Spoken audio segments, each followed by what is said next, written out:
Assalamualaikum warahmatullahi wabarakatuh. Salam sejahtera untuk kita semua. Ketemu lagi dengan beda warna. Semoga kita dipertemukan dalam keadaan yang selalu berbahagia dan tidak kurang suatu apapun.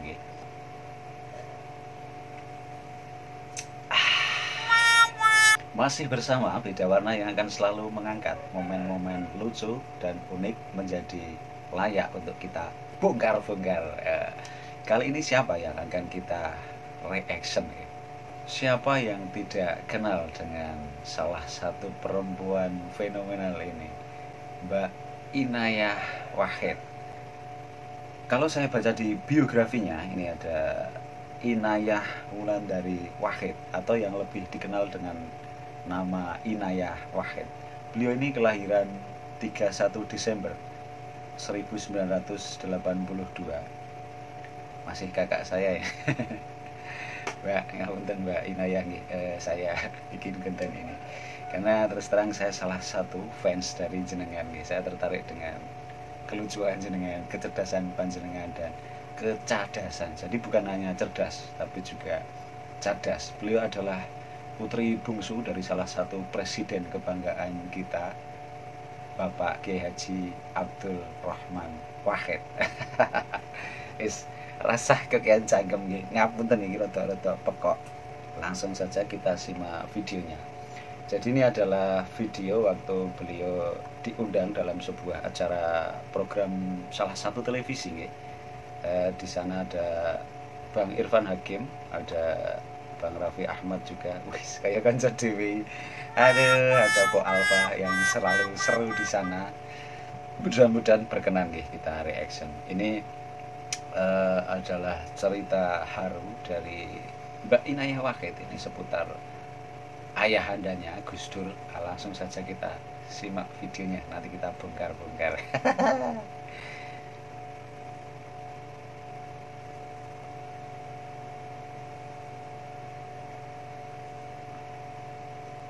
Bapak itu orangnya beneran gini, kalau Bapak nggak pernah ngasih nasihat, ya seumur hidup aku hidup sama Bapak tuh cuma 3 kali kasih nasihat. Pertama waktu aku ketahuan bolos sebulan penuh gitu ya. Tadi. Ketahuan bolos itu sehari. Bagus dinasehatin kalau gua udah lu keluar lu cari bapak baru lu. Kalau maluin aja lu. Sebulan penuh. Bolos sebulan penuh. Terus bapakku dipanggil kepala sekolah. Seorang Gus Dur. Jangan itu belum jadi presiden kan gitu. Terus ya udah, abis itu tapi sangkain mau dimarahin, ternyata enggak. Nasihatnya apa tadi? Cuma diajakin ngobrol kayak kemana aja gitu-gitu segala macam. Itu ada 3. Oke. Jadi pernah ini ternyata Mbak Inayah Wahid ini bolos selama 1 bulan penuh. Kalau bolos sehari 2 hari gitu masih mending ya. Ini 1 bulan penuh. Tapi ternyata nggak dimarahi, tapi diajak ngobrol. Nih satu. Yang kedua apalagi ini? Pasti ada momen-momen mengharukan ini bersama beliaunya, Bapak Kiai Haji Abdul Rahman Wahid ini. Yang kedua waktu Bapak minta maaf, dan itu juga gede banget buat aku karena orang tua tuh seringnya nggak minta maaf ya, kayak ngerasa anak yang harusnya minta maaf sama orang tua. Cuma Bapak waktu itu Bapak yang datengin aku, terus Bapak minta maaf. Seorang Gus Dur, seorang presiden, orang nomor 1 di Indonesia, minta maaf kepada anaknya. Top. Bapak minta maaf karena sebagai ayah beliau lebih menomorsatukan agama gitu ya, menomorsatukan Tuhan, kemudian NU gitu ya, negara, terus kayak keluarga dinomorsekiankan. Jadi Bapak minta maaf karena kamu harus menanggung itu sebagai anak. Momen apa ketika minta maaf itu? Nggak ada. Nggak ada momen apa-apa? Personal? Personal. Nggak dengan... Nggak ada. Dan Bapak melakukan itu ke tiap anaknya. Jadi benar-benar bukan kayak maaf nih ya gitu, enggak, tapi benar-benar Bapak datengin terus Bapak minta maaf karena dia sadar bahwa anak-anaknya menanggung dampak Ya, resiko. dari pilihannya. Saat itu juga benar-benar baru sadar, terus kayak ngerasa, oh sekarang aku mau ikut nemenin Bapak deh gitu. Benar-benar ngerasa kayak aku malah respect banget. Gitu. Banyak orang tua ngerasa nggak mau minta maaf ke anaknya karena ngerasa anak yang wajib minta maaf ke orang tua. Ya, dan itu hal simpel tapi efeknya besar. Banget, banget. Aku benar-benar makin respect sama Bapak. Ini momen yang sangat spesial dan unik nih kalau menurut saya karena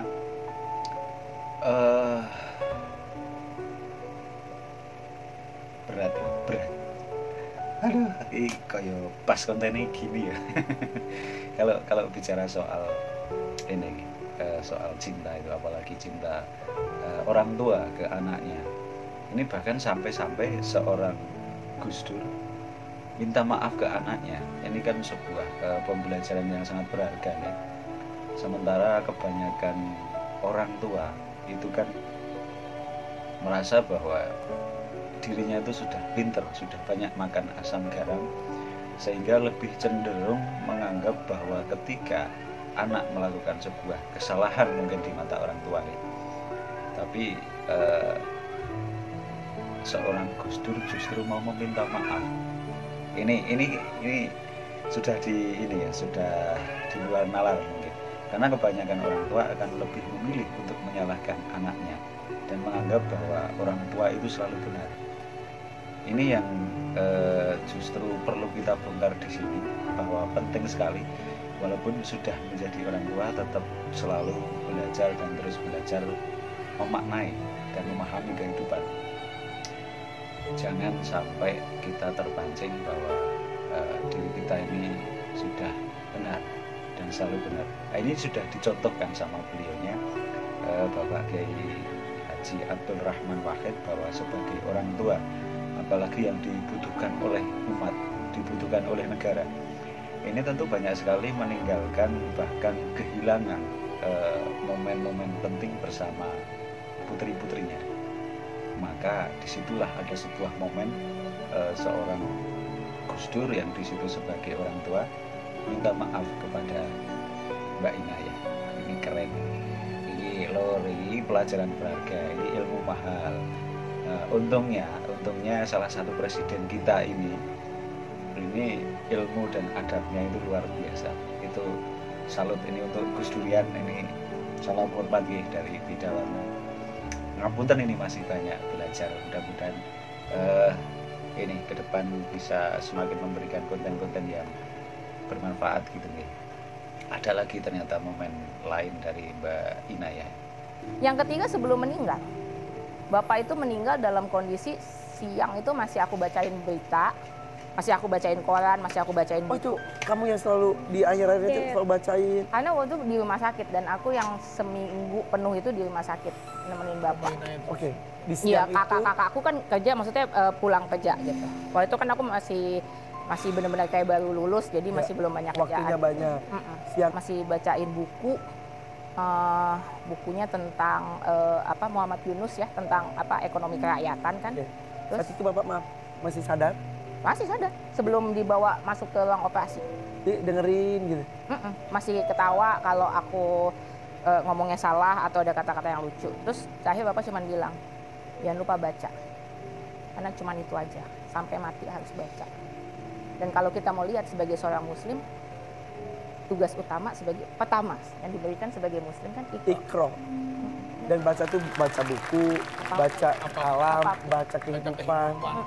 Cuma 3 saja tapi itu makanya dalam semua. Bapak nggak nasehatin, tapi Bapak ngelakuin. Tidak pernah menasehati, tapi melakukan.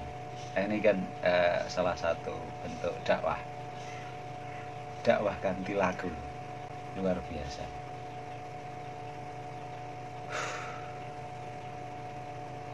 Jadi kayak aku belajar tentang Bapak itu karena ngelihat apa yang dilakuin Bapak.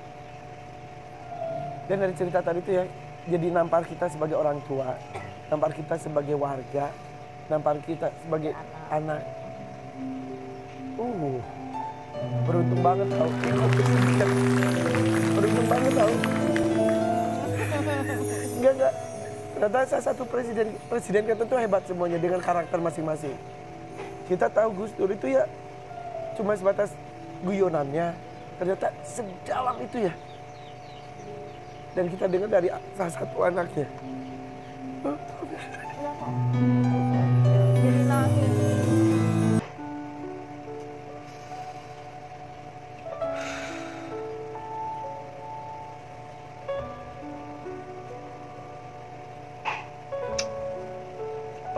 gak sih jenengan yang sebagai orang tua itu minta maaf kepada anaknya? Ini momen-momen yang sangat berharga dan sangat berkesan, mengharukan, bukan hanya bagi Mbak Ina ya, tapi juga bagi diri saya dan bagi jenengan yang mungkin menemukan konten ini. Semoga bisa dipetik pelajaran yang sangat berharga ini. Bahkan seorang Irfan Hakim juga sampai menangis pada akhirnya mendengarkan cerita dari Mbak Inayah Wahid seputar momen-momen mengharukan bersama ayahandanya Gus Dur.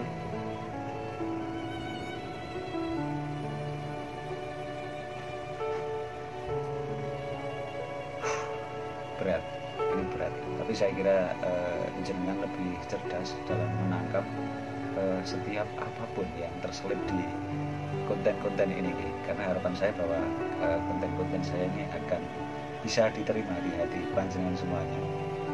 Di samping memang pekok gitu ya, tapi jangan salah bahwa selalu ada ilmu-ilmu yang bisa diambil di sela candaan-candaan yang ada di konten ini. Kentaan kata-kata gitu. Pokoknya intinya bahwa kita bisa belajar dari banyak hal kalau kita bercermin dari apa yang disampaikan oleh Mbak Inayah Wahid dari tadi sampai di akhir video ini, bahwa sebagai orang tua dalam mendidik anaknya itu kan ada banyak gaya, ada banyak cara. Salah satu yang dilakukan oleh beliau Gus Dur adalah mencontohkan. Jadi bukan hanya sekedar nasihat melalui kata-kata, tapi beliau menasehati putri-putrinya itu dengan melakukan. Bahkan tanpa memberikan nasihat-nasihat pun anak-anaknya, putri-putrinya beliau ini menangkap pelajaran-pelajaran itu dari apapun yang dilakukan oleh beliau Kiai Haji Abdul Rahman Wahid. Ini luar biasa. Mungkin itu dulu, karena saya kalau sudah menyangkut hal-hal yang begini ini sudah ini entek kata-kataku, mau pekok juga nggak bisa, karena memang momennya ini sangat mengharukan sekali. Sedih kalau wis lah, ketemu lagi di konten-konten berikutnya. Ngapunten kalau banyak salah kata di sini. Doa terbaik untuk panjenengan semuanya. Salam cinta, salam pekok dan respect ke panjenengan semuanya. Matur suwun. Wassalamualaikum warahmatullahi wabarakatuh.